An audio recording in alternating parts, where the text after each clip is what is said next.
जैसे जैसे विशाल ड्रैगन देव के करीब आया, अचानक देव ने अपनी तलवार खींची। आध्यात्मिक ऊर्जा विस्फोट कट हंस चुभने वाली ध्वनि विस्फोट के साथ एक हिंसक तलवार आभा फूटी, इतनी शक्तिशाली कि स्थान ही कांप गया। देव ने इस तलवार प्रहार में केवल 50% शक्ति का उपयोग किया, फिर भी उसने इस आत्मा स्तरीय तलवार तकनीक को पूर्णता तक महारत हासिल कर ली थी और उसकी शक्ति अभी भी भयानक थी। धूम, कानफोड़ू गर्जना गूंजी और सभी ने विशाल ड्रैगन की क्रोधपूर्ण हुल सुनाई। तुरंत बाद उसका सिर तलवार ऊर्जा से भेदा गया और वह सिर से पूंछ तक 2 भागों में फट गया। धड़ाम, अग्निशामक ड्रैगन फटा, एक लपटों की वर्षा में बदल गया जो आग की वर्षा की तरह गिरी। हिस हिस हिस, आसपास के क्षेत्र में आश्चर्य की सामूहिक सिसकी गूंजी। यह कैसे हो सकता? विवान स्तब्ध था। ठीक तभी एक ठंडी आवाज उसके कान में गूंजी, बस यही। घृणित, क्रोधित होकर विवान ने अचानक पीछे मुक्का मारा जो सीधे देव के शरीर पर गिरा, लेकिन अगले क्षण मुक्का देव के शरीर से सीधा गुजर गया। छाया, विवान का भाव नाटकीय रूप से बदल गया। ठीक तभी उसके पीछे एक भयानक वायु और बिजली की शक्ति इकट्ठी हुई और फिर अचानक नीचे प्रहार कर गई। धड़ाम, एक जोरदार धमाका सुनाई दिया और एक हिंसक आघात तरंग फैली। एक आकृति आघात तरंग से कटे डोर वाली पतंग की तरह उछाली गई और फिर भारी गिर पड़ी। जैसे ही धुआं और धूल धीरे धीरे नष्ट हुई, सभी पूरी तरह स्तब्ध रह गए। Young master Vivaan! राजकीय अकादमी के सदस्य स्तब्ध हो गए और दौड़कर विवान को उठाने गए। इस क्षण विवान का पूरा शरीर कीचड़ में दबा था, जैसे एक मेंढक दलदल में फंसा हो, बाहर निकलने के लिए संघर्ष करता हुआ। सभी को कुछ प्रयास से उसे बाहर खींचना पड़ा। विवान को मृत कुत्ते की तरह घसीटते देखकर सभी अविश्वास में देव को आश्चर्य से देखते रहे। बस अब विवान ने आदेश को अपनी पूरी शक्ति के बिना हराया था, जो अत्यधिक शक्तिशाली और अहंकारी के रूप में वर्णित किया जा सकता था। हालांकि थोड़ी देर बाद देव ने विवान को और भी शक्तिशाली रूप से हराया, या बल्कि गंभीर रूप से घायल किया। मुख्य बिंदु यह है कि देव को ऐसा लगता नहीं था कि वह इसे बहुत गंभीरता से ले रहा हो। इसने सभी को अनुमान लगाने पर मजबूर कर दिया कि देव की शक्ति केवल 1 माह में काफी सुधर गई होगी। जैसा कि गर्व रैंकिंग के शीर्ष स्थान का अपेक्षित, सभी ने भीतर से सांस ली। इस क्षण विवान बिखरा हुआ और धूल से ढका था। वह तलवार अन्वेषण अकादमी के सामने घमंडी और अहंकारी व्यक्ति से पूरी तरह अलग था। वह अत्यधिक बिखरा हुआ था। मैं कैसे हार सकता हूं, मैं कैसे हार सकता हूं, धत्तेरे की, धत्तेरे की। विवान ने भीतर से गर्जना की, इसे स्वीकार करने में असमर्थ। उसने सोचा था कि आत्मा संतुलन गोली लेने के बाद वह देव को पकड़ लेगा, लेकिन अब उनके बीच का अंतर केवल चौड़ा हो गया था। बस यही। देव ने विवान को ठंडे स्वर में देखा और तिरस्कार से कहा, फुफ! क्रोध से अभिभूत होकर विवान ने एक मुंह रक्त उगला और लगभग बेहोश हो गया। वह घृणा और क्रोध से भरा था। लोहित परिवार के 3 महान नायकों में से एक के रूप में उसके पास असंख्य सम्मान थे, फिर भी वह देव से बार बार हार गया। यह पूर्ण अपमान था और जीवन भर का छाया। चुप हो जाओ और मेरे तीसरे भाई को और उकसाना मत। अचानक कपीश बोला, तो आओ और मुझसे लड़ो। देव ने अपनी लंबी तलवार कपीश की ओर तनी, चेहरा निर्विकार। रैंकिंग चरण पर कपीश पहले ही उससे हार चुका था। उस समय देव की शक्ति उससे बहुत श्रेष्ठ थी। अब अंतर केवल चौड़ा होगा। कपीश ने भौहें सिकोड़ी, मानो दुविधा में फंसा हो। बस अब जब देव ने विवान से लड़ाई की, प्रदर्शित युद्ध शक्ति वास्तव में आश्चर्यजनक थी। मुझे डर है कि यदि वह लड़े तो भी वह उसका मुकाबला न कर पाए। दुर्भाग्य से प्रताप अभी तक लौट न आया, अन्यथा देव को इतना घमंड करने न दिया जाता। क्या राजकीय अकादमी से कोई चुनौती स्वीकार करने की हिम्मत नहीं करता? मुझे लगा कि वे इतने शक्तिशाली हैं। क्या वे अभी जोरदार शोर मचा रहे थे? देव ने बाहें क्रॉस की और तिरस्कार से कहा, हां, राजकीय अकादमी ने क्यों कोई लड़ने के लिए नहीं भेजा? क्या वे डर रहे हैं? हे, कमजोरों पर अत्याचार करने वाले और मजबूतों से डरने वाले! 4 अकादमियों का शीर्ष हमेशा हमारी तलवार अन्वेषण अकादमी रहेगा। तुम्हारी राजकीय अकादमी को वह अधिकार नहीं है। क्या तुम अभी इतने घमंडी थे? अब क्यों सब चुप हो? तलवार अन्वेषण अकादमी के शिष्यों ने बार बार तिरस्कार किया, अपने हृदय में दबी क्रोध को निकाला। राजकीय अकादमी अभी आक्रामक और घमंडी थी, अब उनकी बारी थी प्रतिशोध की। राजकीय अकादमी क्षेत्र चुप था, कोई लड़ने की हिम्मत न कर सका। वे अभी घमंडी थे और अब शर्मनाक स्थिति में थे। सभी ने सिर झुकाए रखे, दांत पीसे, लेकिन कोई चुनौती स्वीकार करने की हिम्मत न की। मजाक कर रहे थे। देव द्वारा प्रदर्शित युद्ध शक्ति आश्चर्यजनक थी। विवान को भी आसानी से हराया गया और कपीश लड़ने की हिम्मत न कर सका। अन्य क्या कर सकते थे? ठीक है, और समय बर्बाद न करें। तुम सब एक साथ मेरी ओर आओ। अचानक देव बोला। यह सुनते ही पूरा कमरा चुप हो गया। सभी ने देव को हक्के बक्के देखा, फिर आसपास के लोगों को देखा ताकि सुनिश्चित करें कि उन्होंने गलत न सुना हो। देव, अकेला राजकीय अकादमी के सभी शिष्यों से लड़ना पड़ेगा। यद्यपि यहां केवल 8 राजकीय अकादमी शिष्य हैं, विवान को छोड़कर शेष 7 सभी उच्च कुशल व्यक्ति हैं जो गर्व रैंकिंग पर पहुंचे हैं, और कोई भी सरल नहीं है। भले ही देव ने अभी विवान को निर्णायक रूप से हराया हो, उसकी शक्ति 7 प्रतिद्वंद्वियों का सामना करने के लिए पर्याप्त मजबूत नहीं है। कपीश और अन्य एक पल के लिए स्तब्ध रहे। फिर कपीश का चेहरा अचानक ठंडा हो गया। उसके विचार में देव के शब्द स्पष्ट उकसावा और तिरस्कार थे। उन सभी को एक व्यक्ति के रूप में मानना स्पष्ट रूप से उनका अपमान था। छोटे भाई देव, तुम मजाक नहीं कर रहे हो, है ना? आदेश आगे आया और देव को आश्चर्य से देखा। छोटे भाई देव, यदि इनमें से कोई चुनौती स्वीकार करने की हिम्मत न करे तो ठीक है। तुम्हें ऐसा करने की जरूरत नहीं, यह बहुत खतरनाक है। अन्य वरिष्ठ भाई भी दौड़ आए और सलाह दी। कहा कि देव ने मुश्किल से विपत्ति से बचाया था और वे नहीं चाहते कि वह इसके कारण घायल हो। देव ने सिर हिलाया और मुस्कुराया, हाथ हिलाया। तुम्हें चिंता करने की जरूरत नहीं, मुझे पता है कि मैं क्या कर रहा हूं। आदेश और अन्य मौन रह गए। एक व्यक्ति 7 शीर्ष विशेषज्ञों से लड़ना, क्या यही तुम्हें संयम का नाम देते हो? तो तुम लोग चुनौती स्वीकार करने से बहुत डर रहे हो। यदि अभी भी डर रहे हो तो मैं कुछ नहीं कर सकता। जैसा अपेक्षित, राजकीय अकादमी के लोग सभी कायर हैं। देव ने अपनी लंबी तलवार राजकीय अकादमी सदस्यों पर एक एक करके तनी, अत्यधिक घमंडी मुद्रा प्रदर्शित की। देव ने जानबूझकर ऐसा किया ताकि उन्हें उकसाए। देव, तुम्हें हमें उकसाने की जरूरत नहीं। हम तुमसे लड़ेंगे, लेकिन पहले तुम्हें परिणामों का सामना करने के लिए तैयार रहना होगा। कपीश आगे बढ़ा और ठंडे स्वर में कहा, ठीक है, तुम अपनी जान मृत्यु के लिए जिम्मेदार रहोगे। देव आगे बढ़ा और सीधे उत्तर दिया, सभी ने यह सुना है, इसलिए हम सभी साक्षी बने ताकि बाद में कोई शब्द से मुकर न जाए। कपीश ने चिल्लाया। उसके होंठों पर अजीब मुस्कान थी। यदि एक के बाद एक लड़ाई होती तो कपीश बहुत आश्वस्त न होता, लेकिन यदि वे सभी एकजुट होकर भी देव को न हरा सकें तो वे घर जाकर बच्चों की देखभाल करें। देव, देव, तुम अंततः अपने घमंड की कीमत चुकाओगे, कपीश ने ठंडे हंसी के साथ सोचा। दूसरा भाई, सब लोग इसे सबक सिखाओ। साइड में खड़े विवान का चेहरा सूझा कुचला था। वह कराह रहा था। अब इस दयनीय हालत में वह अपनी उम्मीदें कपीश और बाकियों पर टिका सकता था।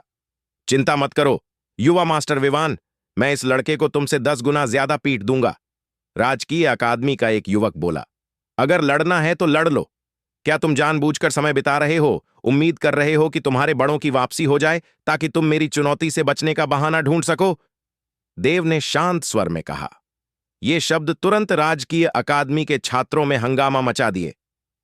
लड़के, क्या कह रहे हो? चूंकि तुम मरना चाहते हो तो हम तुम्हारी इच्छा जल्दी पूरी कर देंगे। ये बच्चा बहुत घमंडी है। सब सुनो, जब हमला करो तो पीछे मत हटो, इसे कीचड़ बना दो। हमारी राजकीय अकादमी को इस तरह नीचा दिखाने की हिम्मत करना तुम्हारी अब तक की सबसे बड़ी मूर्खता है। जल्द ही बाकी लोग जगह खाली कर दिए और दर्जनों फीट दूर से वे जानते थे कि एक भयंकर लड़ाई होने वाली है। इससे केवल देव और उसके सामने 7 राजकीय अकादमी के छात्र रह गए। ये लड़का अभी भी इतना चिंता का विषय है? अक्षिता ने हल्के से भौहें सिकोड़ी। उसके हाथ मुट्ठी में बंद थे और वह थोड़ी घबराई हुई महसूस कर रही थी। जल्दी हमला करो, वरना दूसरा मौका नहीं मिलेगा। देव ने उदासीनता से जम्हाई ली, कमर मरोड़ी और बिल्कुल परवाह न करने का नाटक किया। राजकीय अकादमी के लोगों की नजरों में यह खुला अपमान था और इसी के लिए देव का अंत निश्चित था। जाओ, इसे मार डालो, जाओ, स्वेश, स्वेश, स्वेश। तुरंत हवा चीरने की आवाज गूंजी जब सातों ने एक साथ हमला किया। उनकी शक्तिशाली हवाएं देव को एक साथ घेर लीं। ये सातों व्यक्ति कम से कम आत्मा परिवर्तन क्षेत्र के 9वें स्तर के थे और प्रत्येक ने कुछ शक्ति को समझ लिया था। इनमें से कुछ ने तो दूसरी स्तर की शक्ति हासिल कर ली थी। जब वे एकजुट हुए तो उनकी युद्ध क्षमता भयानक थी। आत्मिक ऊर्जा विस्फोट काट! देव ने गरज कर कहा और अपनी लंबी तलवार आगे बढ़ाई। हां, एक चुभने वाली ध्वनि गूंजी और कई मीटर लंबी तलवार की हवा निकली, जैसे सूर्य को चीरती इंद्रधनुष। Boom, boom, boom! विस्फोट एक के बाद एक गूंजे जब सातों हमलों ने तलवार की ऊर्जा पर एक साथ प्रहार किया, टकराए और एक दूसरे को खा गए। बैंग! एक जोरदार धमाके के साथ कई आकृतियां तेजी से पीछे हटीं, दर्जनों फीट लौटकर पैर जमाए। देव भी दर्जनों फीट पीछे हटा, उसके रक्त में उथल पुथल मची। वाकई 7 विशेषज्ञों का सामना एक साथ करते हुए केवल 50% शक्ति का उपयोग पर्याप्त नहीं था। हिस! भीड़ में एक सामूहिक सांस खींचने की आवाज फैली। अभी अभी देव ने 7 विरोधियों का एक साथ सामना किया और बराबरी हो गई। कपीश और बाकियों के चेहरे उदास हो गए। उनके पास संख्या में पूर्ण लाभ था और प्रत्येक इस वर्ष की गर्व रैंकिंग पर था, जो राजकीय अकादमी के सबसे मजबूत शिष्यों में से थे। हालांकि उनके संयुक्त प्रयास देव को दबा नहीं सके। बराबरी हो गई, जो उनके लिए अस्वीकार्य था। यह अपमान था। सब लोग अपनी पूरी शक्ति छोड़ो, कुछ न रोकना, इसे मार डालो। कपीश का चेहरा विकृत हो गया जब उसने कहा, अगर सातों का एकजुट होना भी देव को हरा न सके तो उनके पास चेहरा कहां बचेगा। हां, बाकी 6 ने एक साथ चिल्लाया और पैरों से धमाका किया तो शक्तिशाली हवाएं उनके शरीरों से फैलीं, चारों ओर जंगली रूप से फैल गईं। ऐसी मजबूत ऊर्जा! चारों ओर के लोग आश्चर्य से सांस खींचने को मजबूर हो गए। राजकीय अकादमी के 7 विशेषज्ञों की संयुक्त शक्ति पहाड़ तोड़ने के लिए काफी थी। देव, क्या तुम इसे रोक सकोगे? इसे मार डालो! कपीश ने गरज कर कहा और आगे बढ़ा। उसके दोनों तरफ बाकी 6 उसके पीछे पीछे। मेघ परिवर्तन हथेली, पूर्वाग्रह तकनीक, रक्त राक्षस मुट्ठी! एक पल में सातों ने अपनी अनोखी कुशलताएं एक साथ छोड़ीं। उनकी हवाएं बाहर फटीं और 7 भयानक हमले देव की ओर दौड़े। जैसे ही ये 7 हमले छूटे, भयानक झटके बाहर फैले, जमीन टूट गई, स्थान कांप गया और 100 फीट के भीतर सब कुछ घनी आत्मिक हवा में लिपट गया। 7 हमले एकजुट हुए, एक भयानक तूफान बनाकर, जो रास्ते में सब कुछ नष्ट करने में सक्षम लग रहा था। इन्हें रोक लो! चारों ओर के लोगों ने जल्दी अपनी आंतरिक ऊर्जा का उपयोग कर उछालने वाली हवा धाराओं का विरोध किया। इस पल तूफान के केंद्र में देव उदासीन रहा। वह हवा में उछला, उसका शरीर तेजी से घूमा और उसकी आंतरिक ऊर्जा फटी। तलवार हवा तूफान! शून्य में देव ने ठंडी चीख छोड़ी। तुरंत अनंत तलवार ऊर्जा उसके शरीर से घूम कर निकली, एक तूफान इकट्ठा कर अचानक बाहर फैली। इस समय देव ने पहले ही आत्मा परिवर्तन क्षेत्र के 9वें स्तर को छू लिया था। आत्मिक ऊर्जा अविश्वसनीय रूप से प्रचुर। इसके अलावा उसकी तलवार आत्मा पूरी तरह जागृत हो चुकी थी और उसने इस पृथ्वी स्तर की तलवार तकनीक को दूसरे स्तर तक पहुंचा लिया था, इसलिए इसकी शक्ति कल्पना से परे थी। Sizzle, sizzle, sizzle! अनंत तलवार ऊर्जा घूमी और नाची। तलवार ऊर्जा का भंवर बन गई। जहां भी गुजरी हवा सीधे कट गई, बेहद तेज और रुकने वाली नहीं। बूम! एक जोरदार विस्फोट के साथ तलवार ऊर्जा तूफान ने सीधे 7 हमलों से टकरा दिया। एक चकाचौंध करने वाली प्रकाश किरण ऊपर उठी और एक हिंसक झटका बाहर फैला। आसपास की जमीन इंच इंच फट गई। इस भयानक हवा के प्रभाव में स्थान खुद टूटता दिखा। इन्हें रोक लो! चारों ओर के लोगों ने जल्दी एकजुट होकर ऊर्जा विस्फोट को रोका। उनके चेहरे पर कुछ आश्चर्य दिखा। राजकीय अकादमी के 7 सदस्यों का संयुक्त हमला इतना तेज था, क्या देव इसे सह सके? जाओ! देव ने उंगली उठाई और तुरंत उसकी हवा उभरी, तेजी से घूमी और अनंत तलवार ऊर्जा में बदल गई, जो सूर्य को ढक दे अचानक बाहर फैली। इन्हें रोक लो। इस पल कपीश और बाकियों के चेहरे उदास हो गए। उन्होंने कभी कल्पना नहीं की थी कि देव की तलवार तकनीक इतनी भयानक हो। तेज तलवार ऊर्जा उनके हमलों को आसानी से फाड़ सकती थी। अगर वे संख्या के लाभ पर निर्भर न होते और एकजुट न होते तो शायद देव के एक प्रहार को भी न सह पाते। Sizzle, sizzle, sizzle. एक तेज सीटी की आवाज गूंजी और तलवार ऊर्जा की एक और लहर हमला करने लगी, जैसे सूर्य को ढकते पक्षियों का झुंड पागलों की तरह कहीं राव के हमले से टकराई। बैंग! एक भयानक, धरती हिला देने वाली गर्जना के साथ सातों का अभेद्य हमला अंततः निरंतर तलवार ऊर्जा की धारा से फट गया। 1000 मील का तटबंध छींटी के छेद से टूट सकता है। एक दरार आई और असंख्य तलवार ऊर्जाएं उसमें उमड़ पड़ीं। रोकना बंद करो! बूम! कपीश की आवाज भयानक गर्जना में डूब गई। एक हिंसक हवा बाहर फैली, सब दिशाओं को निगल ली। धरती टूट गई और धूल हर जगह उठी। थोड़ी देर बाद सब शांत हो गया। चारों ओर के लोगों के दिल धड़के, अभी भी भयानक तूफान से उभर न सके। वे मानते थे कि तूफान के केंद्र में कोई भी 1 सेकंड से ज्यादा न टिक पाए। कल्पना से परे था कि देव ने कितना दबाव सहा। कुछ तो संदेह कर रहे थे कि वह जीवित है भी या तूफान ने उसे टुकड़ों में फाड़ दिया। छोटे भाई देव! आदेश और बाकी आंखें फाड़े युद्ध क्षेत्र के केंद्र को देख रहे थे। तुम ठीक होगे ना? अक्षता की भौहें सिकुड़ी, उसके मोर जैसी हथेलियां कसकर बंद। जैसे ही धुआं और धूल धीरे धीरे छंटी, कई आकृतियों के रूप धीरे धीरे उभरे।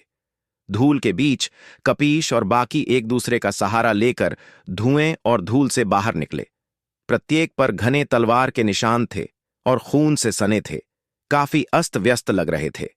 मूल रूप से 7 थे, लेकिन अब केवल 6 बचे। जैसे ही कपीश और बाकी धुएं और धूल से बाहर निकले, उन्होंने उस जगह की ओर पीछे देखा जहां अभी अभी भयंकर लड़ाई हुई थी। धुआं और धूल छंट गई, भूमि उजाड़ और खाली छोड़ गई। इसे देखते ही कपीश और बाकी हंस पड़े। हा हा देव, तुम आखिरकार मर गए। तुम्हारा शरीर बिना निशान के गायब, कितना संतोषजनक। इधर पास में छिपे विवान भी जोर जोर से हंस रहा था। देव, मेरे लोहित परिवार का विरोध करने की हिम्मत करना, यही तुम्हारी किस्मत है। बिना दफनाने के मरना। हा हा हा। छोटे भाई देव! आदेश और बाकी आंखें फाड़े दुखी गर्जना छोड़ते हुए। बाकी अंदर से सांस लेते, अफसोस करते कि देव बहुत घमंडी और जल्दबाज था। राजकीय अकादमी के सभी विशेषज्ञों को चुनौती देने पर अड़ा, जो असंभव था। नतीजा, इतनी दुखद किस्मत जो पूरी तरह उसकी अपनी गलती थी।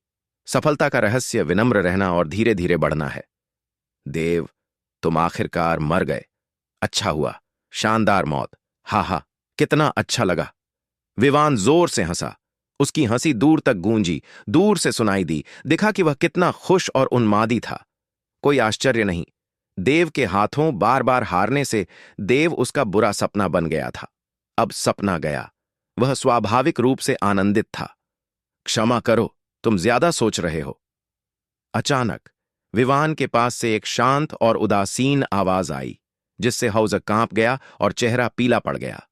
विवान ने जल्दी मुड़कर देखा तो पाया कि देव उसके पीछे खड़ा था, आधा हंसते हुए उसे देख रहा था। देव की आंखों में ठंडक महसूस कर विवान का भाव नाटकीय रूप से बदल गया। वह 3 फीट ऊंचा उछला, तेजी से पीछे हटा, देव की ओर उंगली दिखाई और चिल्लाया, असंभव! तुम कैसे ठीक हो? तुम भूत हो! तुम बड़े मूर्ख! मैं पूरी तरह ठीक हूं। तो क्या तुम गुस्से से तिलमिला जाओगे? मेरी दैवीय रक्षा है और बेजोड़ युद्ध कौशल। तुम्हारी ये कमजोर भीड़ सोचती है कि मुझे चोट पहुंचा सकती है। सपना देखो। देव जोर से हंसा। उसका घमंडी और अभिमानी रूप विवान और बाकियों को गुस्से से खून उगलने पर मजबूर कर रहा था। क्या ये लड़का राक्षस है? दूर कपीश और बाकी देव को देखते रह गए, बोल न सके। उसके ऊपर कोई घाव नहीं था, जबकि वे न केवल एक व्यक्ति खो चुके थे, बल्कि काफी चोटें भी झेलीं। ध्यान रखो, वे 7 के मुकाबले 1 थे। फिर भी न केवल विरोधी को दबा न सके, बल्कि भारी नुकसान झेला, जबकि विरोधी बेफिक्र रहा। यह नतीजा वाकई अप्रत्याशित था। उस समय गर्व रैंकिंग की लड़ाई में ये लड़का इतना मजबूत नहीं था ना? कपीश आश्चर्यचकित था। उसके दिल में ठंडक घुस आई। केवल 1 महीने में देव की तेजी से बढ़ोतरी कल्पना से परे थी। भले ही वह खुद को लोहित परिवार के 3 नायकों में से एक कहता हो, एक सदी में दुर्लभ प्रतिभा, लेकिन देव के स्तर पर बिल्कुल नहीं था। इस व्यक्ति को जरूर नष्ट करना होगा। कपीश की आंखों में ठंडी चमक चली। एक बार देव बड़ा हो गया तो भविष्य में लोहित परिवार को अनगिनत नुकसान पहुंचाएगा। एक तरफ आदेश की आंखों में तेज चमक चली। उसने कभी कल्पना नहीं की थी कि देव की शक्ति रूबूबू स्तर तक पहुंच गई। यह अविश्वसनीय था। उसके मुकाबले वे एक ही स्तर पर भी नहीं थे। हालांकि आदेश को कोई ईर्ष्या नहीं हुई, केवल खुशी। आखिरकार देव 10,000 तलवार अकादमी का शिष्य था। जितना मजबूत वह बने, 10,000 तलवार अकादमी के लिए उतना ही बेहतर। चूंकि यह जीवन मृत्यु द्वंद्व है, तो तुम अब मर सकते हो, देव ने ठंडे स्वर में कहा। उसका हत्या का इरादा उभरा। कपीश और बाकियों की पुतलियां सिकुड़ी। देव, तुम्हारी हिम्मत कैसे? बोलने से पहले देव अचानक अपनी जगह से गायब हो गया और सीधे कपीश और बाकियों के सामने प्रकट हो गया। Bang bang. कपीश और बाकी पहले से ही गंभीर रूप से घायल थे और टालने का समय न था। वे देव की हथेली की छाप से उड़ाए गए, खून उगलते हुए पीछे उड़े। गति का फायदा उठाते देव फिर से प्रहार करने वाला था। रुको! अचानक शून्य से एक क्रोधी चीख आई, कान फोड़ू जोरदार। भीड़ ने आवाज सुनकर जांच की तो देखा कि 2 आकृतियां हवा में चल रही थीं। इनमें से एक पीली चोगा पहने, ठंडा और कठोर चेहरा, चाकू जैसी आंखें, जैसे बेजोड़ तलवार, उसकी तेजी पूरी तरह प्रकट, भयानक हवा बिखेरता। यह प्रताप था। उसके पास एक नीले चोगे का युवक खड़ा था, मोटी भौहें और बिजली के निशान वाली चोगा। वह अधिकार और अथाह गहराई की हवा बिखेरता। हवा में चलने से साफ था कि दोनों ने गहन आत्मा क्षेत्र हासिल कर लिया था। प्रताप को प्रकट होते देख कपीश और बाकी खुशी से झूम उठे। फिर उन्होंने देव को व्यंग्यात्मक मुस्कान से देखा। देव, क्या अभी अभी इतना घमंडी था? हिम्मत हो तो आ जाओ। बोलने से पहले कपीश और बाकियों के भाव नाटकीय रूप से बदल गए, क्योंकि उस पल देव वाकई उनकी ओर दौड़ा। पागल पागल! कपीश और बाकियों के चेहरे बदल गए। उन्होंने कभी कल्पना नहीं की थी कि प्रताप के सामने होने पर भी देव हमला करेगा। वह पूरी तरह पागल था। समूह मुड़ा और भागा प्रताप की दिशा में। हालांकि इस पल देव उनके पीछे प्रकट हो गया। एक का कंधा पकड़ा, पीछे खींचा और वह आदमी पीठ के बल गिर पड़ा। फिर देव ने उसके सीने पर पैर रखा। तुम्हारी हिम्मत कैसे हुई देव? क्या मरने की इच्छा है? अभी मेरे कुत्ते जैसे पैर हटा लो। शून्य में प्रताप ने भौहें चढ़ाईं। चेहरा क्रोध से भर गया। देव ने उसके सामने हमला किया, साफ तौर पर उसके चेहरे पर थप्पड़ मारा। यह बेशर्मी थी। इसे सुनते ही प्रताप की भौहें सिकुड़ीं और भारी दबाव देव पर उतर आया। चारों ओर के लोगों ने इस दमनकारी हवा को महसूस किया। उनके चेहरे बदल गए। कुछ कमजोर तो कांपने लगे और मुंह नाक से खून बहने लगा। क्या यह गहन आत्मा क्षेत्र है? यह आत्मा परिवर्तन क्षेत्र से पूरी तरह अलग है। केवल एक झटके से आत्मा परिवर्तन क्षेत्र को दबा सकता है। सब अंदर से सांस लेते। हालांकि देव कोई साधारण आत्मा परिवर्तन क्षेत्र का साधक नहीं था। उसका शारीरिक शरीर 3रे ग्रेड का था और उसकी नींव कुछ गहन आत्मा क्षेत्र विशेषज्ञों से भी गहरी थी। इसके अलावा उसकी श्रेष्ठ आत्मिक नसें, वह इस दबाव से खास डर नहीं रहा था। हालांकि इस पल प्रताप साफ तौर पर 1 महीने पहले गर्व रैंकिंग पर जितना मजबूत था, उससे कहीं ज्यादा था और लगता था कि उसने गहन आत्मा क्षेत्र के कई रहस्यों को समझ लिया था।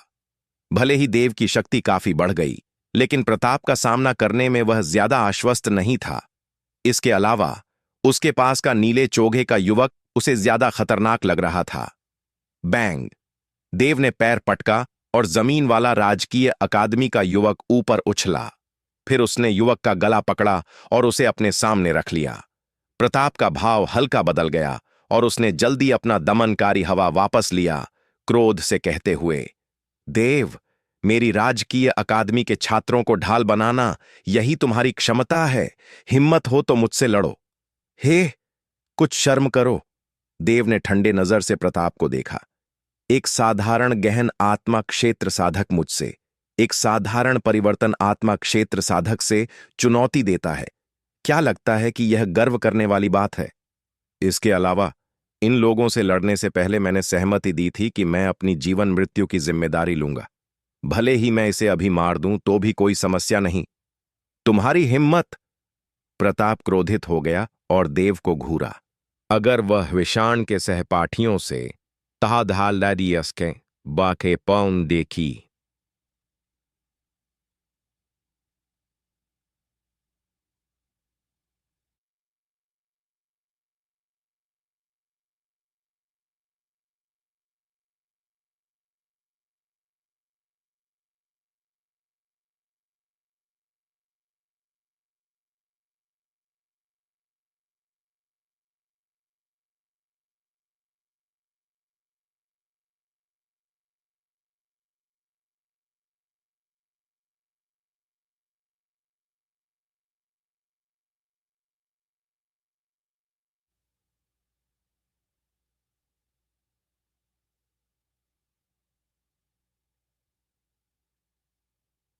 सावधान न होता तो उसे तुरंत मार देता। छोटे भाई, ये कौन है, इतना घमंडी? उसके पास का नीला चोगा युवक उदासीनता से बोला, देव को देखते हुए जैसे चींटी को देख रहा हो। वरिष्ठ भाई जितेश, ये व्यक्ति देव नाम का है। ये इस बार गर्व रैंकिंग पर पहले स्थान पर है, मेरे जैसे। हालांकि ये निर्दयी और दुष्ट है और मेरी राजकीय अकादमी के कई छात्रों को मार चुका है। इसके अलावा ये बेहद घमंडी और दबंग है। प्रताप ने शांत स्वर में कहा, तो ये वही है जो तुम्हारे साथ शीर्ष पर रैंक है? जितेश ने देव को नीचे देखा और व्यंग्य किया। केवल आत्मा परिवर्तन क्षेत्र के 9वें स्तर की साधना के साथ इतना घमंडी होने की हिम्मत! लगता है ये अपनी सीमाओं को नहीं जानता। लेकिन चिंता मत करो, तुम और ये अब दो अलग दुनिया के हो। प्रताप ने हल्का सिर हिलाया, काफी सम्मान से, जैसे जितेश ने कहा, पिछले महीने के दौरान वह अपने गुरु के साथ वज्र कारागार संप्रदाय में साधना कर रहा था। प्रचुर संसाधनों की मदद से उसकी शक्ति तेजी से बढ़ी। उसने न केवल गहन आत्मा क्षेत्र के पहले स्तर पर अपनी साधना को स्थिर किया, बल्कि शक्ति की समझ में नया स्तर हासिल किया। वह मानता था कि अगर अब देव से लड़ता तो कुचल न सके, लेकिन पीछे न रहता। वह अब देव को गंभीरता से नहीं लेता। उसका असली लक्ष्य प्रतिभा, रैंकिंग के लिए प्रतिस्पर्धा करने वाले बेजोड़ प्रतिभाओं था। देव ने आंखें सिकोड़ी। प्रताप ने नीले चोगे युवक को वरिष्ठ भाई कहा, जो दिखाता था कि दोनों का निकट संबंध था। इसके अलावा नीले चोगे युवक की नजर उसे बहुत असहज कर रही थी। लड़के, व्यक्ति को नीचे उतार दो, घुटनों पर बैठो, सिर झुकाकर माफी मांगो, और शायद मैं तुम्हारी साधना को अपंग करने पर विचार करूं और तुम्हारी जान बख्श दूं। जितेश उदासीनता से बोला। उसका स्वर बताता कि यह पहले से ही बड़ी कृपा थी। प्रताप के होंठों पर ठंडी मुस्कान थी। जितेश के कार्य करने से देव निश्चित रूप से हल्का न करेगा। एक बार व्यक्ति नीचे उतर गया तो वह तुरंत कार्य कर देव को दबाएगा और फिर ठीक से यातना देगा। हालांकि देव ने उन्हें जाने देने का कोई इरादा नहीं दिखाया। इसके बजाय उसने सिर ऊपर किया और जितेश की नजरों से टकराया। उसका प्रभाव अक्षुण्ण। तुम कौन हो लगते हो? क्या लगता है कि तुम्हारी इच्छा पर मैं इन्हें छोड़ दूंगा? इसे सुनते ही कमरे में आश्चर्य की सांसें फैल गईं। घमंडी, वाकई घमंडी। आंखों वाले को दिख रहा है कि नीले चोगे युवक का असाधारण पृष्ठभूमि है, संभवतः तारे साम्राज्य से परे कोई शक्तिशाली शक्ति। फिर भी देव उसके लिए बिल्कुल सम्मान नहीं दिखाता। वह बहुत ज्यादा घमंडी और लापरवाह है। जितेश का भाव अचानक ठंडा हो गया। तो क्या अगर वह तारे साम्राज्य का कोई था, भले ही गर्व रैंकिंग के शीर्ष पर, उसके चेहरे पर विरोध करने की हिम्मत? वह मौत मांग रहा था। लड़के, मैंने अपना मन बदल लिया। मैं तुम्हें इस दुनिया से गायब कर दूंगा, जितेश ने ठंडे स्वर में कहा, और साथ ही एक शक्तिशाली दबाव फैला। सबके चेहरे बदल गए। आदेश और बाकी चिंतित हो गए। मदद करने जाना चाहते लेकिन हिचकिचाए। उनकी क्षमताओं से वे देव की कोई मदद न कर पाते, उल्टा बोझ बन जाते। दमनकारी हवा उतरी, पहाड़ जितनी शक्तिशाली, प्रताप की आध्यात्मिक दबाव से कई गुना मजबूत। देव का भाव गंभीर हो गया और उसने वही चाल चली कि राजकीय अकादमी के युवक को अपने सामने रोका। क्या लगता है कि दूसरे का बहाना इस्तेमाल करने से काम चलेगा? तुम बहुत भोले हो। जितेश ने ठंडे हंसे और हल्के से हाथ हिलाया। बैंग! एक तेज ऊर्जा फट गई, सीधे देव की ओर। क्या? देव ने भौहें सिकोड़ी। न केवल वह, बल्कि प्रताप और बाकी भी हल्के भाव बदल गए। देव के पास बंधक था, तो जितेश कैसे हमला कर सकता था? क्योंकि तुम्हें परवाह नहीं, तो मैं पीछे न हटूंगा। देव की आंखों में निर्णायक चमक चली और उसने हाथ के युवक को फेंक दिया। बैंग! शक्ति युवक से टकराई, जो चीखने से पहले खूनी धुंध में फट गया। शक्ति बिना रुके देव की ओर गई। आत्मिक ऊर्जा विस्फोट काट! देव ने गरज कर कहा, पूरी शक्ति छोड़ी और अचानक तलवार से काटा। बैंग! भयानक शक्ति के नीचे देव की छोड़ी तलवार ऊर्जा सीधे खत्म हो गई और तीव्र दबाव ने उसे तुरंत घेर लिया। कानफोड़ू गर्जना के साथ जमीन फट गई और धूल उड़ी। विस्फोट के बाद के झटकों में एक आकृति दर्जनों फीट पीछे धकेली गई, पैर जमाने से पहले जमीन में लंबा खांचा छोड़कर। फफ! देव ने अचानक खून का घूंट उगला, चेहरा मृत्यु जैसा पीला, पूरा शरीर कांप रहा। अगर वह तलवार से सहारा न लेता तो शायद घुटनों पर गिर चुका होता। इसे देखते ही सबके चेहरे बदल गए। जितेश की हल्के से छोड़ी ऊर्जा की शक्ति इतनी भयानक थी कि देव को तुरंत गंभीर चोट पहुंचा दी। इस व्यक्ति की साधना स्तर कम से कम गहन आत्मा क्षेत्र के तीसरे स्तर से ऊपर था। देव! अचानक एक सुंदर आकृति चमकी और जल्दी देव के पास पहुंची। एक गोली निकाली। अक्षता की गोली लेने के बाद देव ने जल्दी अपनी ऊर्जा घुमाई, औषधीय शक्ति फैलाई और क्षतिग्रस्त हृदय, नसों और मांस को बचाया। सौभाग्य से उसका शारीरिक शरीर पहले से मजबूत था, वरना वह उस युवक जैसा हो जाता। अक्षता ने हाथ मुद्राएं बनाई, आत्मिक रूपरेखाएं बनाई, जो देव के शरीर में विलीन हो गईं। ये उपचार रूप हैं जो चोट को बिगड़ने से रोक सकते हैं और घाव की मरम्मत कर सकते हैं। देव को लगा कि एक अजीब शक्ति उसके शरीर में फैल रही है, ठंडी और कोमल। दूसरे स्तर का आत्मिक रूपरेखा मास्टर? इतना युवा? जितेश हल्का चौंका और अक्षता का चेहरा देखकर उसकी आंखें चमक उठीं। कितनी सुंदर स्त्री! जितेश का दिल धड़का। वज्र कारागार संप्रदाय की सबसे आकर्षक सौंदर्य भी इस स्त्री के रूप से तुलना न कर सकें। उसने पहले कभी इतनी सुंदर और आकर्षक स्त्री नहीं देखी। जो उसे और आश्चर्यचकित किया वह यह था कि यह तारे साम्राज्य, एक छोटा साम्राज्य, में इतना युवा दूसरे स्तर का आत्मिक रूपरेखा मास्टर और इतनी सुंदर लड़की हो। यह वाकई दुर्लभ था।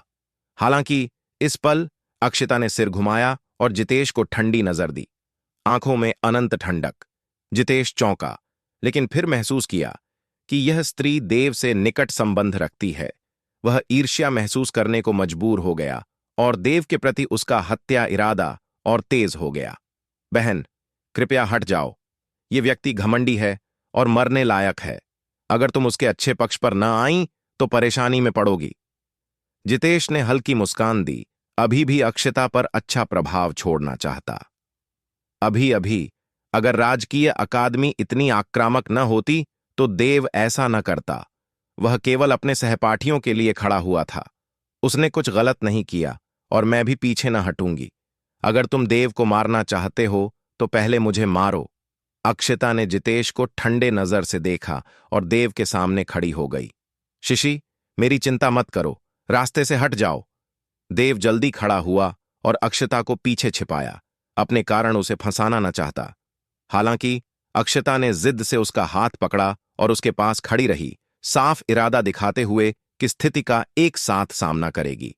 इसे देखते ही जितेश का भाव और ठंडा हो गया और देव के प्रति हत्या इरादा और तेज। ऐसी युवा दूसरे स्तर की आत्मिक रूपरेखा मास्टर और इतनी सुंदर और आकर्षक, देव उसके लायक नहीं।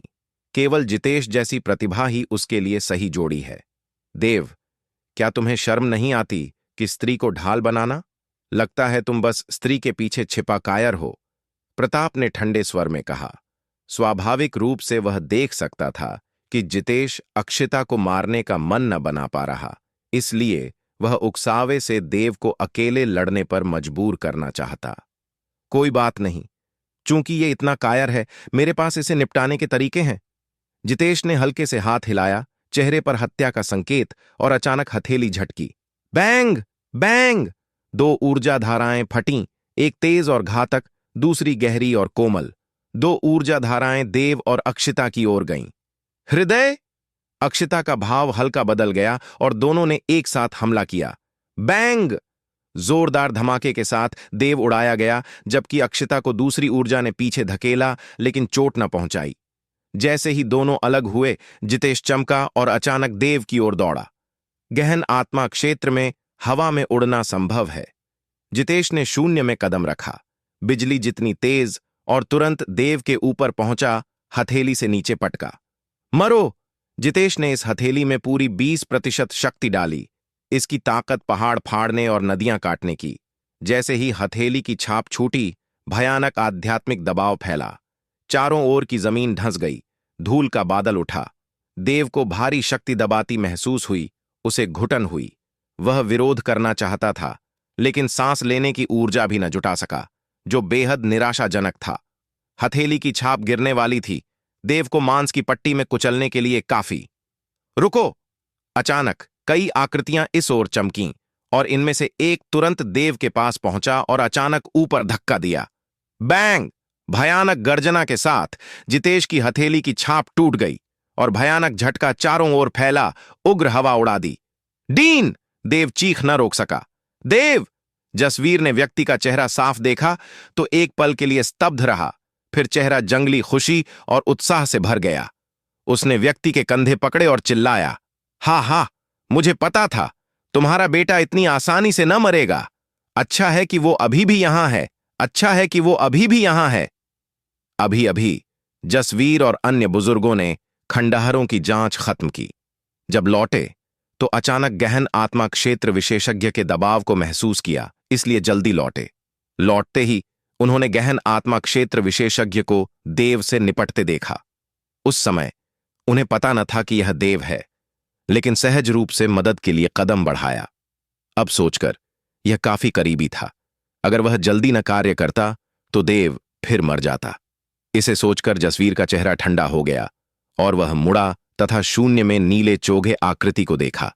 जितेश शांत रहा जब उसने नीचे जसवीर और बाकियों को देखा। मुझे उम्मीद न थी कि तारे साम्राज्य में भी गहन आत्मा क्षेत्र के तीसरे स्तर का मास्टर हो।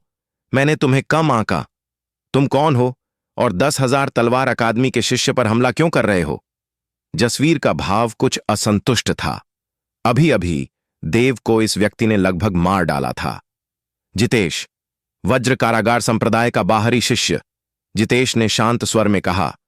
कृपया इस मामले में हस्तक्षेप न करें वरिष्ठ। ये लड़का घमंडी और असम्मानजनक है और मरने लायक है। वज्र कारागार संप्रदाय! जसवीर का भाव हल्का बदल गया। क्या प्रतिभा क्षेत्र की 6 प्रमुख शक्तियों में से वज्र कारागार संप्रदाय? बिल्कुल। इस दुनिया में केवल एक वज्र कारागार संप्रदाय है। अगर आप मुझे एक एहसान करें और इस व्यक्ति को निपटाने दें तो आभारी रहूंगा। जितेश मुस्कुराया। अब जब उसने अपनी पहचान प्रकट कर दी तो जसवीर निश्चित रूप से उसका विरोध न करेगा। भले ही तुम वज्र कारागार संप्रदाय से हो, लेकिन मेरी 10,000 तलवार अकादमी के शिष्यों को मनमाने ढंग से नुकसान पहुंचाने का कोई अधिकार नहीं। कृपया जाओ। जसवीर ने उदासीनता से कहा। अगर मैं दूसरे पक्ष की पहचान से सावधान न होता तो पहले ही कार्य कर चुका होता। इसे सुनते ही जितेश का चेहरा काला हो गया और वह हंसा। तुम्हें बुजुर्ग कहना तुम्हें सम्मान देना है। बूढ़े, कृतज्ञ मत बनो। मेरे वज्र कारागार संप्रदाय के मुकाबले तुम्हारी 10,000 तलवार अकादमी कुछ नहीं। अभी रास्ते से हटो, वरना मैं सुनिश्चित करूंगा कि तुम्हारी पूरी 10,000 तलवार अकादमी दुख झेले। देव का चेहरा ठंडा हो गया। जितेश के शब्दों से ही उसने अपने दिल में इस व्यक्ति को मौत की सजा सुना दी। अगर भविष्य में वह काफी मजबूत हो गया तो निश्चित रूप से इस व्यक्ति को मारेगा। जसवीर हालांकि क्रोधित न हुआ। उसने शांत स्वर में कहा, लड़के, क्या घमंड! तुम केवल वज्र कारागार संप्रदाय के बाहरी शिष्य हो। तुम खुद को ज्यादा आंकते हो। तुम मेरी 10,000 तलवार अकादमी के मुकाबले नहीं।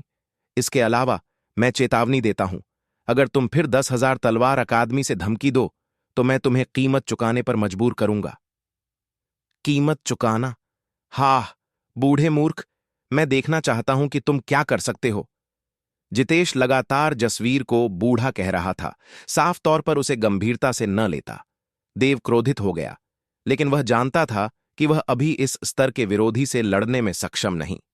तो मैं तुम्हें अनुभव करा सकता हूं। लगता है तुम्हारे गुरु ने तुम्हें बोलने का अच्छा तरीका न सिखाया। ऐसे में मैं संभाल लूंगा। जसवीर का चेहरा शांत था, भयावह रूप से शांत। धीरे धीरे जसवीर ऊपर उठा और हवा में जितेश की ऊंचाई पर मंडराया। देव ने हल्के से मुट्ठी बंद की, फिर उसकी आकृति चमकी और वह जगह छोड़ गया।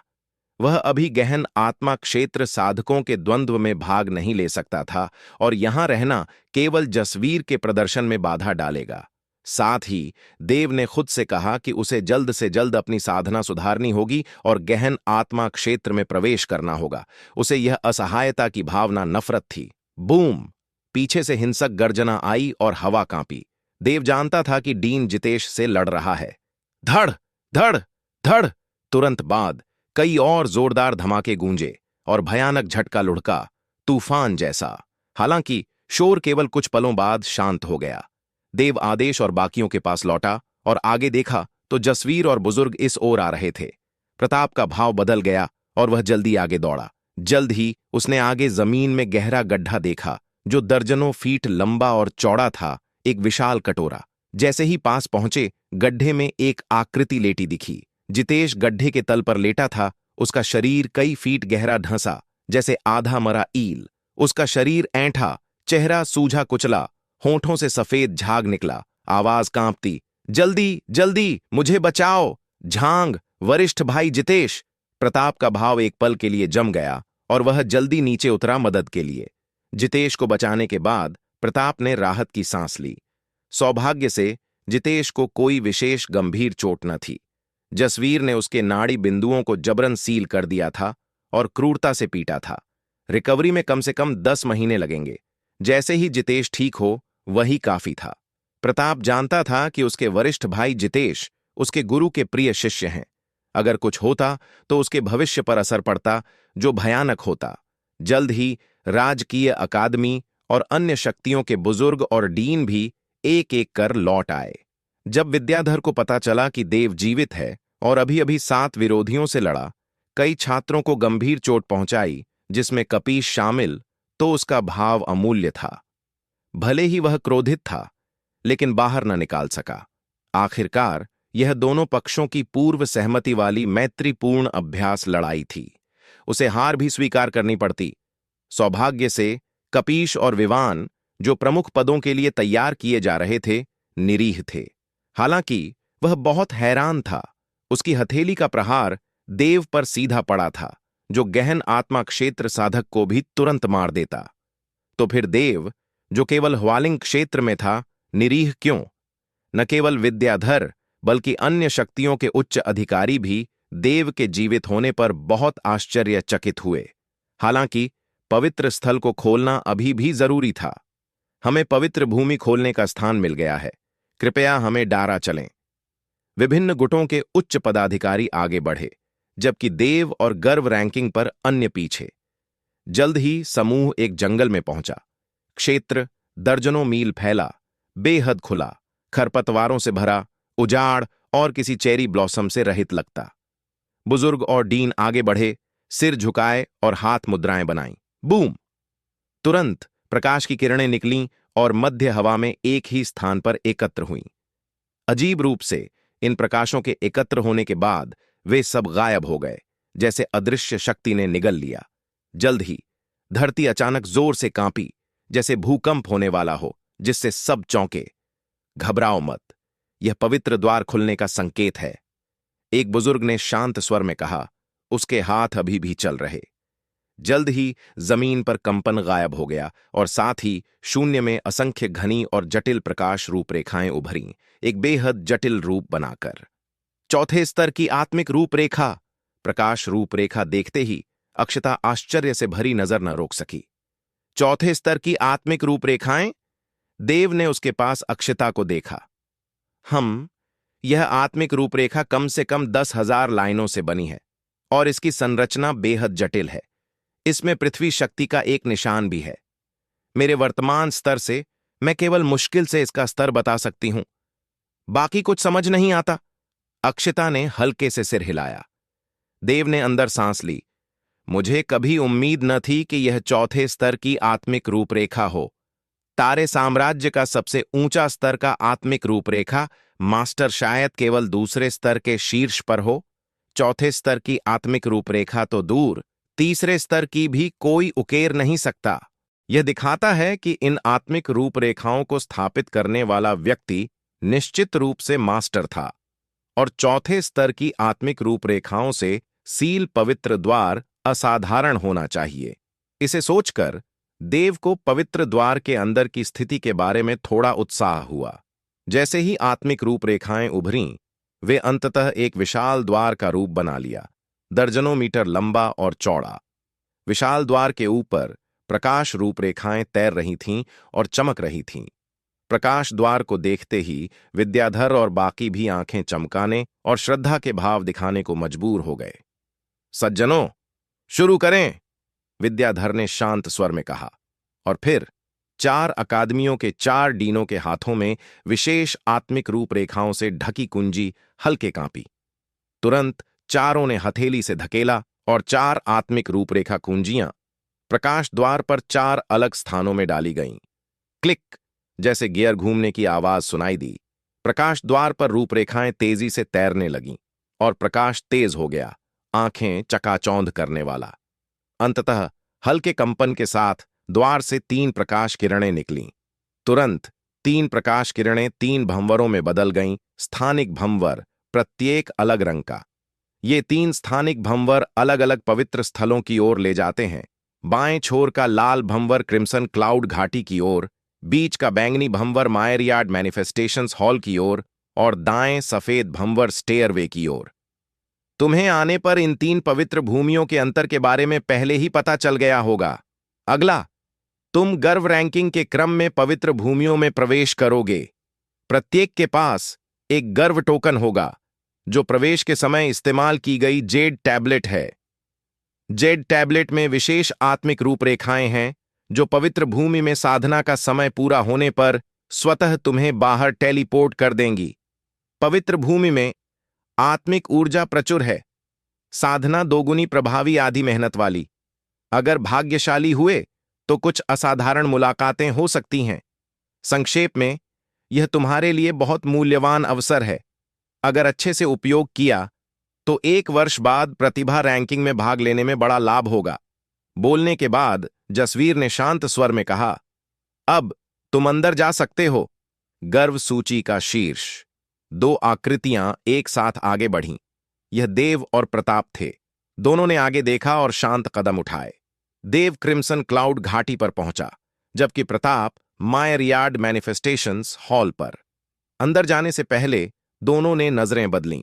देव को प्रताप की आंखों में तीव्र हत्या इरादा महसूस हुआ, और वह भी लोहित परिवार को नष्ट करने का लक्ष्य रखता था।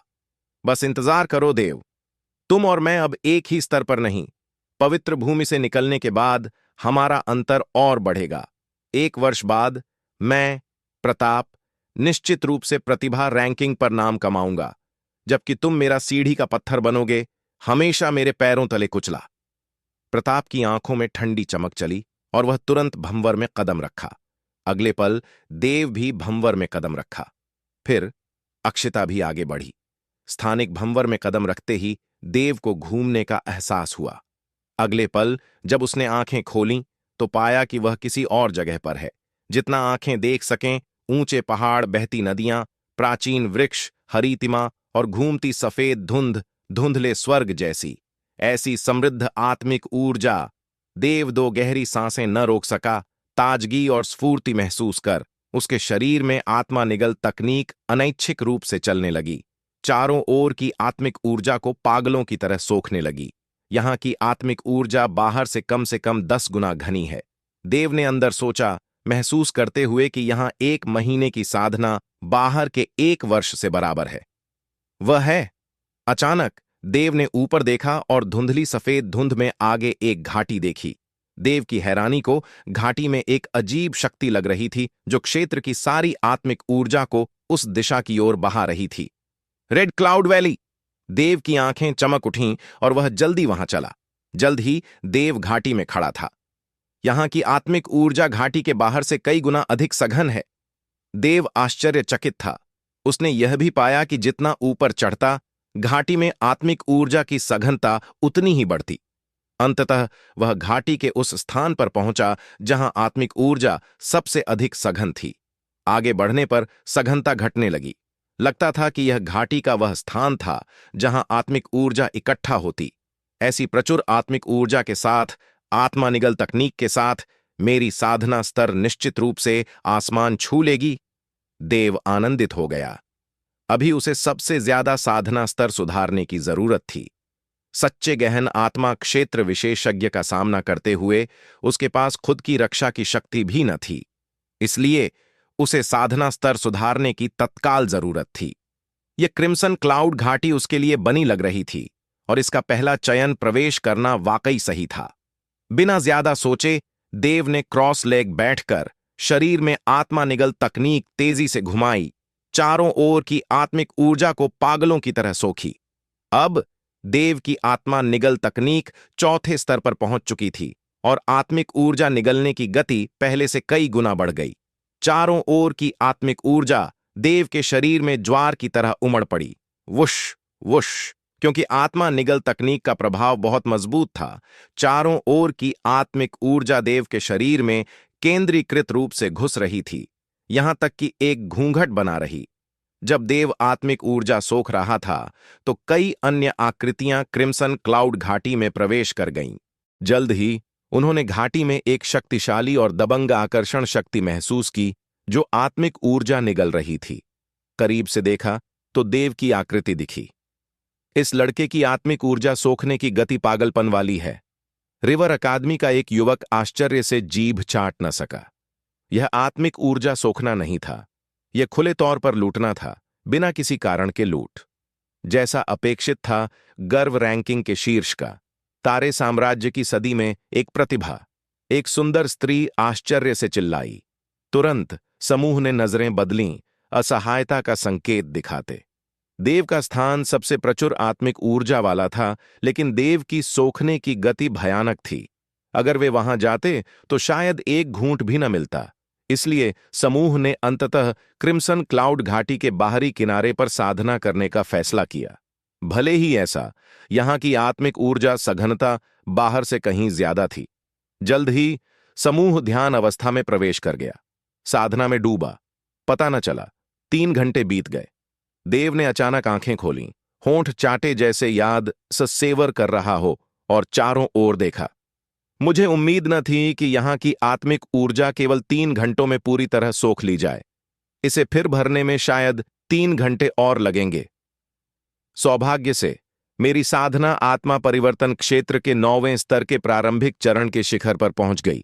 देव ने स्ट्रेच किया। चूंकि ऐसा है, मैं इस अवसर का उपयोग अपनी अवस्था को मजबूत करने के लिए करूंगा और ऊर्जा बहाल होने पर फिर सोखूंगा। इधर क्रिम्सन क्लाउड घाटी के बाहरी किनारे पर साधना करने वाले कई लोगों ने भी आंखें खोलीं, कुछ अजीब महसूस करते। कुछ घंटों में किसी कारण से उनके चारों ओर की आत्मिक ऊर्जा तेजी से फैलने लगी, घाटी में बहने लगी। क्या देव ने पहले ही उसके चारों ओर की सारी आत्मिक ऊर्जा सोख ली है, इसलिए हमारी तरफ की ऊर्जा उस क्षेत्र को भरने के लिए इस्तेमाल हो रही? समूह ने नजरें बदलीं, फिर सिर हिलाए, सोचते कि बिल्कुल असंभव। क्रिम्सन क्लाउड घाटी में आत्मिक ऊर्जा इतनी प्रचुर है कि सोखने के बाद भी इसे शुद्ध करने में समय लगता, वरना आत्मिक नसों को गंभीर नुकसान हो सकता। उनके लिए भी 3 घंटों में उन्होंने केवल चारों ओर की आत्मिक ऊर्जा का एक हिस्सा सोखा था और अभी भी उसे शुद्ध करने में मेहनत कर रहे थे। जबकि देव के स्थान पर आत्मिक ऊर्जा उनकी से कई गुना घनी थी, इसलिए इतनी जल्दी सारी सोखना असंभव था।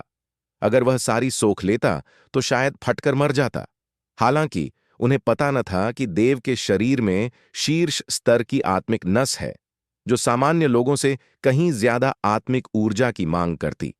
इसके अलावा आत्मा निगल तकनीक का उलटा प्रभाव उसे आत्मिक ऊर्जा को आश्चर्यजनक गति से निगलने और शुद्ध करने देता। इसलिए देव की साधना गति उनकी से कहीं तेज है। 3 दिन बाद आत्मिक ऊर्जा बहाल हुई और देव ने फिर आत्मिक ऊर्जा सोख कर साधना की। उसके बाद हर 3 दिन देव अपनी साधना को मजबूत करता और ऊर्जा बहाल होते ही फिर सोखता। पता न चला। 1 महीना बीत गया। देव की साधना स्तर आत्मा परिवर्तन क्षेत्र के 9वें स्तर के शिखर पर पहुंच गई। वास्तव में 10 वर्ष पहले उसकी साधना पहले ही आत्मा परिवर्तन क्षेत्र के 9वें स्तर के शिखर पर पहुंच चुकी थी, लेकिन तब से अटकी हुई बाधा में फंसी। हालांकि देव महसूस कर सकता था कि वह प्रवेश न कर पाने का कारण शक्ति संचय और आधार मजबूत करना था। एक बार पर्याप्त संचय हो गया तो मात्रात्मक परिवर्तन गुणात्मक परिवर्तन लाएगा और प्रवेश स्वाभाविक रूप से होगा। दूसरे दृष्टिकोण से जितना लंबा संचय और मजबूत आधार, गहन आत्मा क्षेत्र में प्रवेश के बाद उतना ही लाभ। इसलिए देवलाल प्रकाश घाटी में आधा महीना और रहा। उसके ऊर्जा महल में आत्मिक ऊर्जा पहले से अविश्वसनीय रूप से प्रचुर थी और वह किसी भी पल प्रवेश कर सकता था। देव जानता था कि प्रवेश का अवसर जबरदस्ती न किया जा सकता, इसलिए उसने अस्थायी रूप से लाल प्रकाश घाटी छोड़ने और अन्य 2 पवित्र भूमियों का दौरा करने का फैसला किया। गर्व रैंकिंग के शीर्ष के रूप में उसके पास पवित्र भूमि में कुल 6 महीने की साधना समय है और वह 3 पवित्र भूमियों के बीच स्वतंत्र रूप से बदल सकता है। अब 1.5 महीना बीत चुका। जब देव घाटी प्रवेश द्वार के पास पहुंचा तो कई आकृतियां वहां साधना करती दिखीं। वह सोचने लगा कि वे घाटी के अंदर क्यों न साधना करतीं, जहां आत्मिक ऊर्जा कहीं ज्यादा समृद्ध। हालांकि देव ने ज्यादा न सोचा। वह जल्दी लाल प्रकाश घाटी से बाहर निकला, जेड टैबलेट में आत्मिक ऊर्जा डाली और फिर बाहर की दुनिया में प्रकट हो गया। उसके बाद देव हॉल ऑफ मायरायड फेनोमेना में प्रवेश किया। मायरायड मैनिफेस्टेशंस हॉल गतिशक्ति को समझने में बड़ी मदद करता है। यही कारण है कि देव क्रिम्सन क्लाउड घाटी छोड़ने के बाद सीधे यहां आया। वानशियांग पैलेस का दृश्य लाल प्रकाश घाटी से पूरी तरह अलग है। यह एक विशाल काला घास का मैदान है। ऊपर आकाश में असंख्य तारे, लेकिन कोई चंद्रमा नहीं। जैसे ही तारों का प्रकाश नीचे चमका, देव ने देखा कि घास के मैदान पर लगभग दर्जन भर आकृतियां क्रॉस लेग बैठी तारों के आकाश को देख रही हैं। मूर्खतापूर्ण। लगता है कई लोग मायरियाड मैनिफेस्टेशंस हॉल चुनते हैं। आखिरकार साधना स्तर सुधारने के लिए बाहरी सहायता जैसे औषधियां इस्तेमाल हो सकती हैं, लेकिन गतिशक्ति की समझ सुधारना कहीं ज्यादा कठिन। देव ने हल्के से एक जगह चुनी, बैठा और बाकियों की तरह ऊपर तारों के आकाश को देखा। तारों के आकाश के ऊपर तारे चमक रहे थे, लेकिन प्रत्येक तारे का आकार अलग। देव ने हल्के से एक ऐसा तारा चुना जो पहाड़ी चोटी जैसा लगता और करीब से देखा तो उसके मन में तुरंत एक छवि उभरी। वह मैदान पर खड़ा था और उसके ऊपर कई ऊंचे पहाड़ मंडरा रहे थे, उसे दबा रहे। देव का भाव हल्का बदल गया। उसने जल्दी अपनी आत्मिक ऊर्जा से बचाव करने की कोशिश की, लेकिन पाया कि आत्मिक ऊर्जा जुटा ही न सके। पहाड़ गिरते देख उसने जल्दी हाथों से रोका। विशाल शक्ति मारी, देव की भौहें सिकुड़ी, चेहरा लाल हो गया और शरीर ढहने को हुआ। अचानक देव को विचार आया, भले ही आत्मिक ऊर्जा न इस्तेमाल कर सके, लेकिन क्या गति शक्ति उधार ले सकता? आखिरकार मायरियाड मैनिफेस्टेशंस पैलेस गति को बढ़ाने के लिए था। फिर देव की आंखें चमकीं, मन की शक्ति चली और वायु तथा बिजली की शक्ति उभरी, उसके हाथों से निकली। अंततः दबाव का काफी हिस्सा कम किया। यह वाकई काम करता है। देव आनंदित हो गया, लेकिन उसकी खुशी क्षणिक थी। कई और पहाड़ी चोटियां भौतिक हुईं और उसके ऊपर गिरीं। इस बार देव विरोध न कर सका और पहाड़ों से कुचला गया। बूम! अचानक देव ने आंखें खोलीं। हथेलियां पसीने से भीगी, दिल धड़कता। पहाड़ों की शक्ति। देव को अचानक कुछ महसूस हुआ। वे पहाड़ी चोटियां पहाड़ों की शक्ति की जांच कर रही थीं। मैंने वायु और अग्नि की शक्ति से विरोध किया, इसलिए स्वाभाविक रूप से विरोध कठिन था।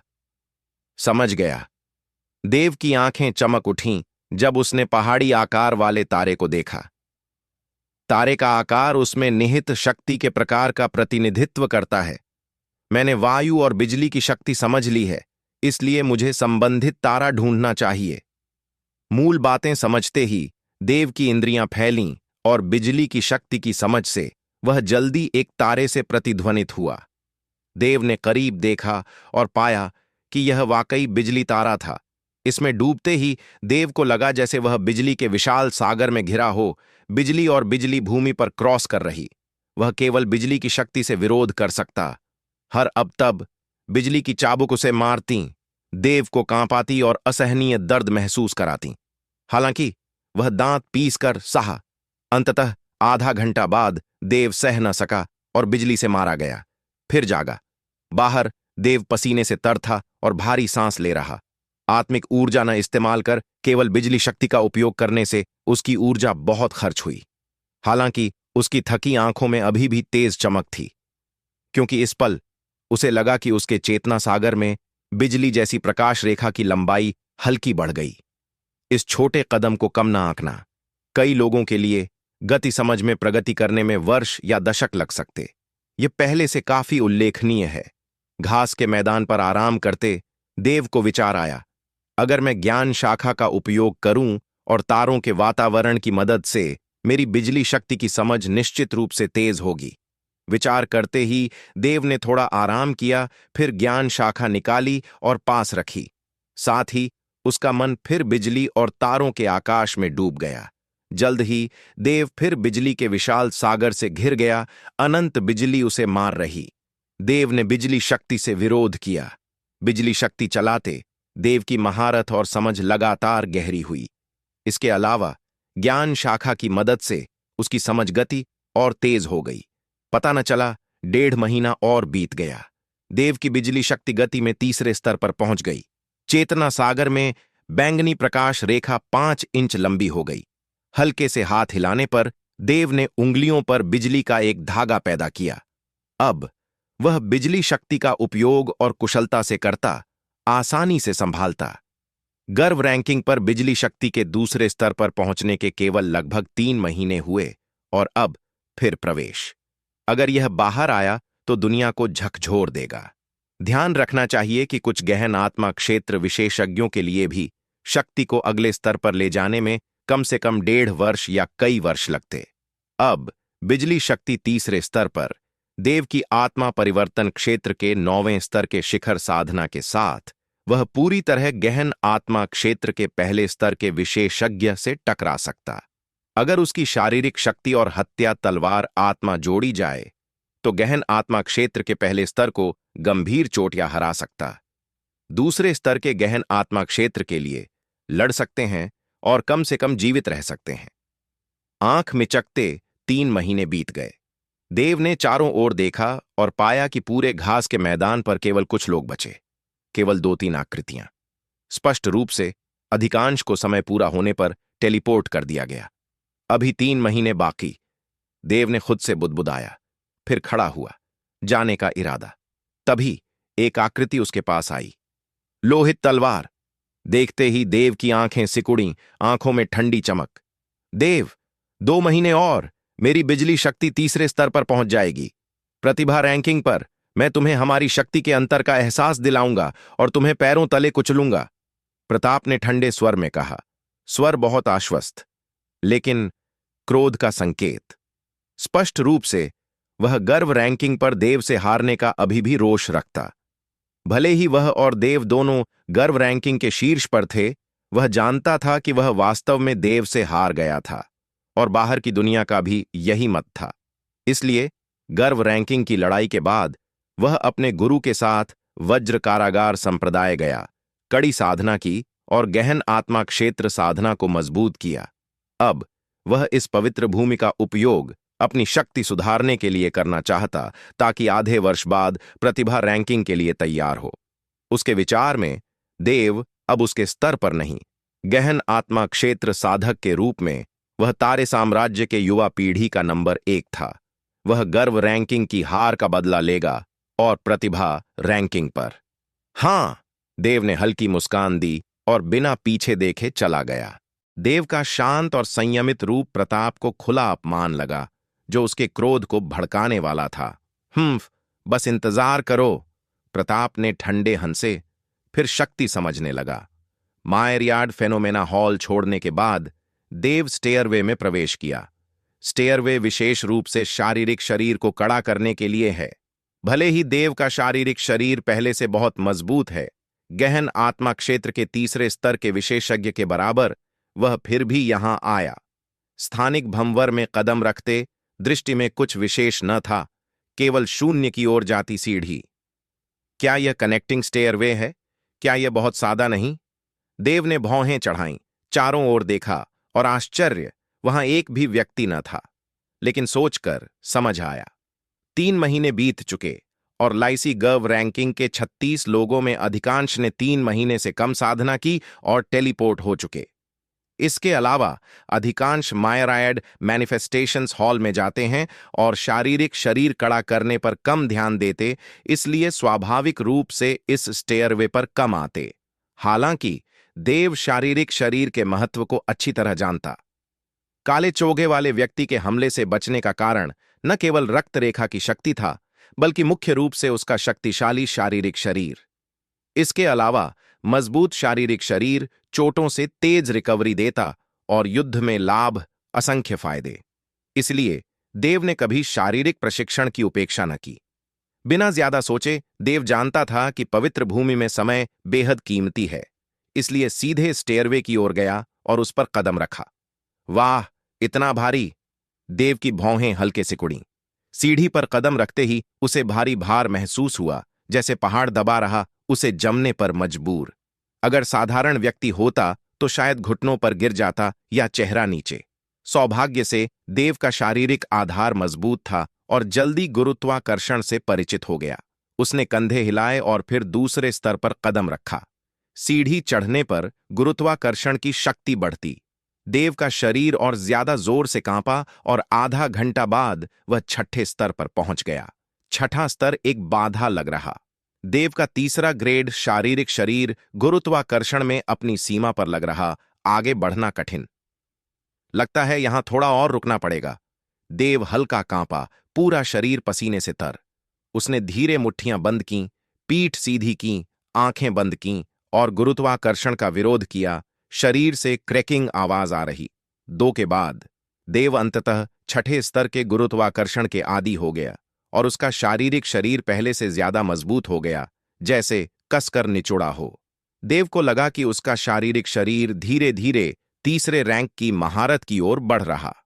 यह सीढ़ी वाकई प्रभावी थी, आत्मिक औषधि से शारीरिक शरीर कड़ा करने से भी ज्यादा। हालांकि प्रक्रिया कुछ कष्टदायक थी। हालांकि देव को मजबूत बनने के लिए कुछ भी परवाह न थी। फिर वह 7वें स्तर पर गया।